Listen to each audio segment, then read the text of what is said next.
చంద్రగిరిలోని DSC అభ్యర్థులకు మద్దతుగా TDP ఆధ్వర్యంలో డీఎస్సీ మెరిట్ అభ్యర్థుల ఆత్మగౌరవ భారీ ర్యాలీ నిర్వహించారు. ఈ ర్యాలీలో చంద్రగిరి ఎమ్మెల్యే పులవర్తి నాని పాల్గొన్నారు. ఈ కార్యక్రమాన్ని టీడీపీ ప్రతిష్టాత్మకంగా తీసుకుంది. చంద్రగిరి హైవే ఫ్లైఓవర్ వద్ద నాగాలమ్మ గుడి నుంచి క్లాక్ టవర్ వరకు ర్యాలీ కొనసాగింది. ఇక డీఎస్సీ అభ్యర్థులు, విద్యార్థులు, యువత పెద్ద సంఖ్యలో పాల్గొన్నారు. ప్రస్తుతం చంద్రగిరిలో డీఎస్సీ అంశంపై జరుగుతున్న ఈ ర్యాలీ ఆసక్తికరంగా మారింది. గ్రూప్ 1లో జరిగిన అవకతవకల్ని మరుగున పెట్టేందుకే డీఎస్సీపై వైసీపీ నాటకాలు మొదలుపెట్టింది అంటున్న చంద్రగిరి ఎమ్మెల్యే పులవర్తి నానితో మా ప్రతినిధి వెంకటరత్నం ఫేస్ టు ఫేస్. చంద్రగిరిలో పులవర్తి నాని ఆధ్వర్యంలో మెగా డిఎస్సి సంబంధించిన మెరిట్ ర్యాలీ అంటూ నిర్వహిస్తున్నారు. భారీ ర్యాలీ నిర్వహిస్తున్నారు. మనతో పాటు చంద్రగిరి ఎమ్మెల్యే పులవర్తి నాని ఉన్నారు. వాళ్ళతో మాట్లాడదాం. సార్ చెప్పండి, ఒక పక్క డిఎస్సి అక్రమాలు అవకతవకలు జరిగాయంటూ వైసీపీ చెప్తుంది. ఎప్పటికప్పుడు మీరు కూడా దాన్ని టీడీపీ తరఫున ఖండిస్తూ వస్తున్నారు. దీని గురించి మేము ఎక్కడ కానీ అక్రమాలు జరగలేదండి.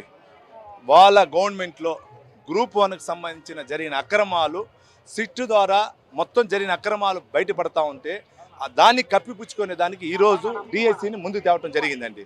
ఎక్కడ జరగలేదండి. ఎందుకంటే డిఎస్సి అంటేనే చంద్రబాబు నాయుడు గారు, చంద్రబాబు నాయుడు అనే డిఎస్సి అండి. మీరు చూస్తుంటారు, టీచర్స్కి సంబంధించిన వెబ్ కౌన్సిలింగ్ పెట్టింది మొదట మన చంద్రబాబు నాయుడు గారు సీఎంగా.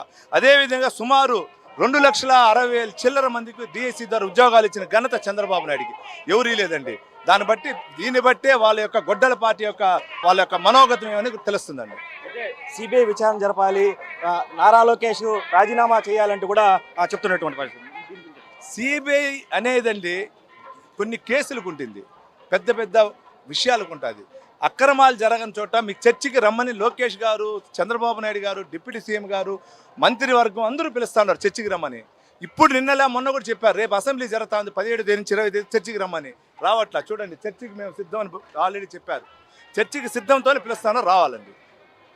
అయితే ఈ ముఖ్యంగా చెప్పుకోవాల్సిన విషయం ఏంటంటే, గతంలో వైసీపీ హయాంలో గ్రూప్ 1 సంబంధించిన సిట్ విచారణ చివరి దశకు వచ్చింది. దానివల్లే డిఎస్సిని డైవర్ట్ పాలిటిక్స్ చేస్తున్నారని చెప్పి 100% అండి. గత ప్రభుత్వంలో 2019 నుంచి 24లో గ్రూప్ 1లో చేసిన అవకతవకాలు, సిట్ రిపోర్ట్లో వీళ్ళు చేసిన అవకతవకాలు బయటపడింది కాబట్టి దానికోసం వీళ్ళు డిఎస్సిని ముందు పెడుతున్నారండి.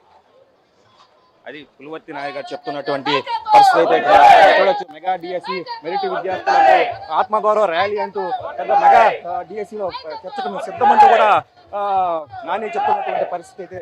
అయితే ఏం చెప్తున్నారంటే, ముఖ్యంగా గ్రూప్ 1లో అవకతవకలు జరిగినప్పుడు దానిపై సిట్ విచారణ జరిగింది. ఆ సిట్ విచారణ చివరి దశకు రావడంతో, చివరి దశలో ఉండడంతో ఈ డైవర్ట్ పాలిటిషియన్ జగన్ చేస్తున్నాడు అంటూ కూడా పులవర్తి నాని అయితే చెప్తున్నటువంటి పరిస్థితి. కెమెరా పర్సన్ నరసింహతో వెంకటరత్నం, ప్రైమ్ 9 న్యూస్, చంద్రగిరి నుంచి.